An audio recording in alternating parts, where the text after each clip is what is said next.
नमस्कार, मैं दिव्या। स्वागत है आपका आज के इस वीडियो में। हमेशा शिक्षा विभाग में अपने सख्तियों की वजह से चर्चा में बने रहने वाले के पाठक अब अपने छुट्टियों को लेकर चर्चा का विषय बन चुके हैं।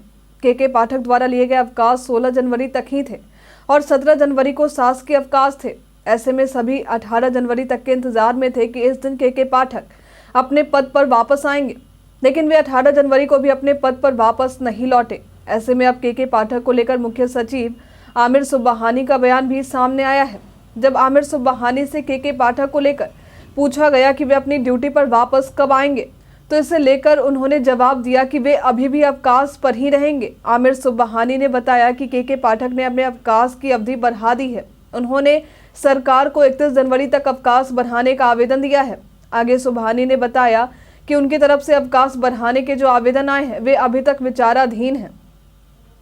हालांकि अवकाश बढ़ाने के आवेदन के पाठक ने दिए हैं, इस बात की पुष्टि आमिर सुब्हानी द्वारा साफ तौर पर कर दी गई है। ऐसे में चर्चा देखने को मिल रही कि के पाठक 31 जनवरी तक अवकाश पर रह सकते हैं। ऐसे में जब तक के पाठक अपने ड्यूटी पर वापस नहीं आते, तब तक उनकी जगह शिक्षा विभाग के सचिव वैद्यनाथ यादव ही अपर मुख्य सचिव स्तर के कामकाज की देखरेख करेंगे। आपको बता दें कि के पाठक 8 जनवरी से ही अपनी छुट्टियों पर हैं। हालांकि इसी बीच के पाठक की छुट्टियों के बीच उनके इस्तीफे की खबर भी वायरल होने लगी थी।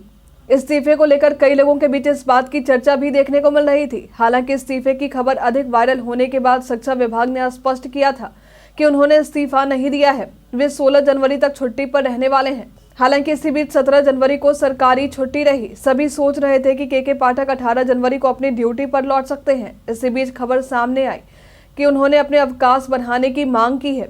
छुट्टी लेने का कारण उन्होंने स्वास्थ्य का हवाला दिया है, लेकिन कई जगहों पर यह चर्चा देखने को मिली कि उनके द्वारा लिए गए कुछ फैसलों में बदलाव करने का दबाव मिल रहा, जिस वजह से वे नाराज हैं और इसलिए वे लंबी छुट्टी पर चले गए हैं।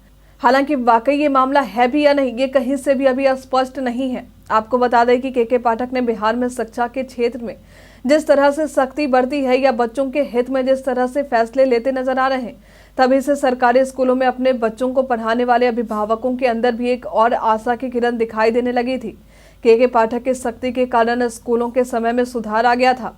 सभी बच्चे, साथ ही शिक्षक भी समय पर स्कूल में अपनी हाजिरी दर्ज करवा रहे थे। हालांकि शिक्षकों की ईमानदारी के बदले शिक्षा विभाग ने आने वाले शिक्षकों को राज्य कर्मी का दर्जा भी दिया है। साथ ही अच्छे वेतन के साथ साथ भत्ते और यहाँ तक कि रहने के आवास भी दिए जा रहे हैं। तो ऐसे में अब देखना है कि क्या शिक्षा विभाग के पाठक को इतनी लंबी छुट्टी देगा या उन्हें ड्यूटी पर वापस बुला लेगा। आपके अनुसार के पाठक एक कैसे अधिकारी हैं, हमें कमेंट करके जरूर बताएं। आज के लिए फिलहाल इतना ही। हमारे साथ बने रहने के लिए आपका धन्यवाद।